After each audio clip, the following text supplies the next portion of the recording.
बहुत ही महत्वपूर्ण क्वेश्चन है न्यूक्लियस, जिसका हिंदी नाम क्या है? केंद्रक। तो केंद्रक क्या होता है? कोशिका द्रव्य से घिरा एक ऐसी रचना है जिसमें कोशिका विभाजन के समय गुणसूत्र का निर्माण होता है या उदय होता है, उसे क्या कहते हैं? केंद्रक कहते हैं।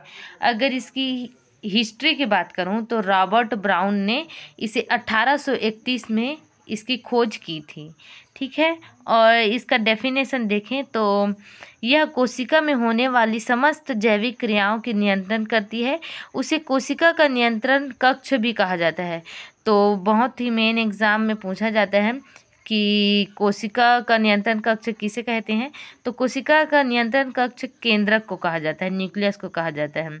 इसकी आकार की बात करूं तो कोशिका द्रव्य जो कोशिका द्रव्य होता है, मतलब केंद्रक जो होता है वो, जैसे कोशिका द्रव्य बड़ा होता है तो उसका आकार बड़ा होगा, और कोशिका द्रव्य छोटा तो उसका आकार भी छोटा। कोशिका द्रव्य का आकार जो है छोटा होगा तो केंद्रक का आकार भी क्या होगा? छोटा होगा। तो केंद्रक का आकार कोशिका द्रव्य की मात्रा के समानुपाती होती है, जो कि गुणात्मक दृष्टि से न्यूक्लियोप्लाज्मिक इंडेक्स NP सूत्र द्वारा प्रदर्शित किया जाता है, जो नीचे बताया गया है। तो NP बराबर VN/VC माइनस VN। तो VN क्या है? केंद्रक का आयतन है। VC कोशिका द्रव्य का आयतन है, और इसका आकार जो है वो 1/10 mm से 1 mm हो सकता है। और इसकी स्ट्रक्चर की बात करूं तो ये 2 फेज से होता है। पहला है इंटरफेज, दूसरा है फेज ऑफ सेल डिवीज़न, दूसरा फेज सेल डिवीज़न। ठीक, इंटरफेज में फिर से 4 भागों में बटाया रहेगा। इसे अगर माइक्रोस्कोप से देखेंगे तो विभिन्न अवस्थाएं दिखाई देता है।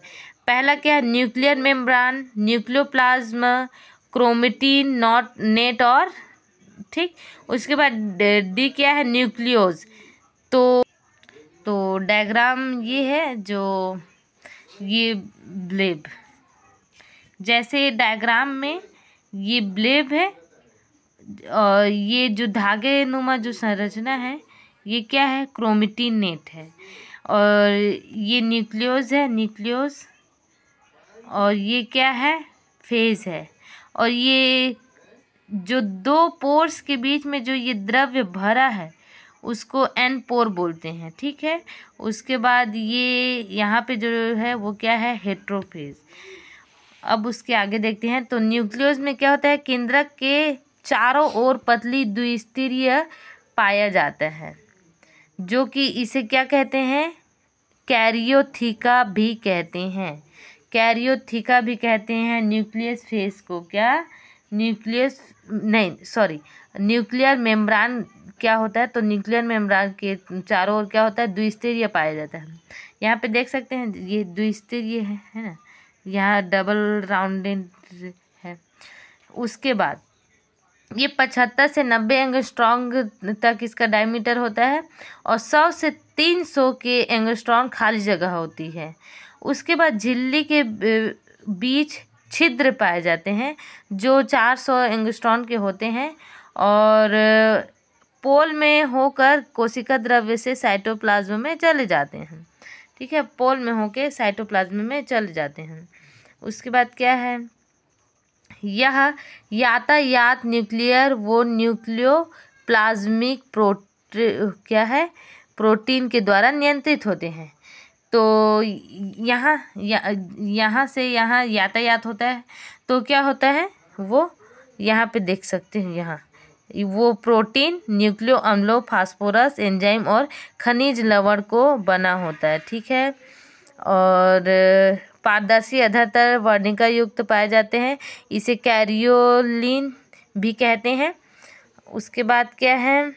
क्रोमेटिन। क्रोमेटिन जो यहाँ पे टेढ़े मेढ़े आकार के हैं ना, ये टेढ़े मेढ़े आकार के, उसे क्या कहते हैं? क्रोमेटिन कहते हैं। क्रोमेटिन जो टेढ़े मेढ़े जाली रहता है उसको क्रोमेटिन कहते हैं। ये सेल डिवीज़न के समय क्या करता है? गुणसूत्र में परिवर्तन हो जाता है। जो ये धागे नुमा टेढ़े मेढ़े जो संरचना है ना डायग्राम में, वो सेल डिवीज़न के समय क्या होता है, गुणसूत्र में चेंज हो जाता है और उसे क्या बोलते हैं, क्रोमेटिन बोलते हैं। उसके बाद न्यूक्लियस लास्ट है। केंद्रक के अंदर एक बड़ा गोलाकार पाया जाता है, उसे क्या कहते हैं, न्यूक्लियस कहते हैं। तो केंद्रक के अंदर ये बड़ा गोलाकार जो है वो क्या है, न्यूक्लियस कहलाता है। ठीक है, इतना समझ में आया। फोल्टाना 1781 में किया था इसकी पुष्टि और इसकी स्थिति प्रायः क्या होती है, निश्चित होती है। ठीक है, स्ट्रक्चर, अगर स्ट्रक्चर देखें तो फिबुलर रीजन होता है, जो कि क्या होता है, राइबो न्यूक्लियस में क्या होता है 50 से 80 angstrom. Granular region, protein region, उसके बाद क्या है, क्रोमेटिन रीजन बताया था मैंने। उसके बाद क्या है, क्रोमेटिन क्या होता है, ये जो धागे नुमा है ना, वो गुणसूत्र में परिवर्तन हो जाता है, उसे पेरिन्यूक्लियर भी कहते हैं, यहाँ पे लिख दिया है मैंने, पेरिन्यूक्लियर भी कहते हैं। उसके बाद पेरिन्यूक्लियर प्रोटीन क्या होता है, इसमें से कुछ भाग टूट कर क्या हो जाते हैं, ट्रैबुलिन निकले रहते हैं, जिन्हें हम क्या कहते हैं, इंट्रिम प्रोटीन कहते हैं। फ्यूबुलर क्या होता है, इसके कारण क्या होता है, जुड़ा रहता है। उसके बाद जो मेन फंक्शंस है, तो केंद्रक के कार्य क्या क्या होते हैं, तो केंद्रक के बहुत सारे कार्य हैं। आरएनए का संग्रहण करता है, राइबोसोम का निर्माण करता है, समसूत्री विभाजन में महत्वपूर्ण विभाग उसका रहता है। ठीक है, तो ये उसका डायग्राम है जो बहुत महत्वपूर्ण है।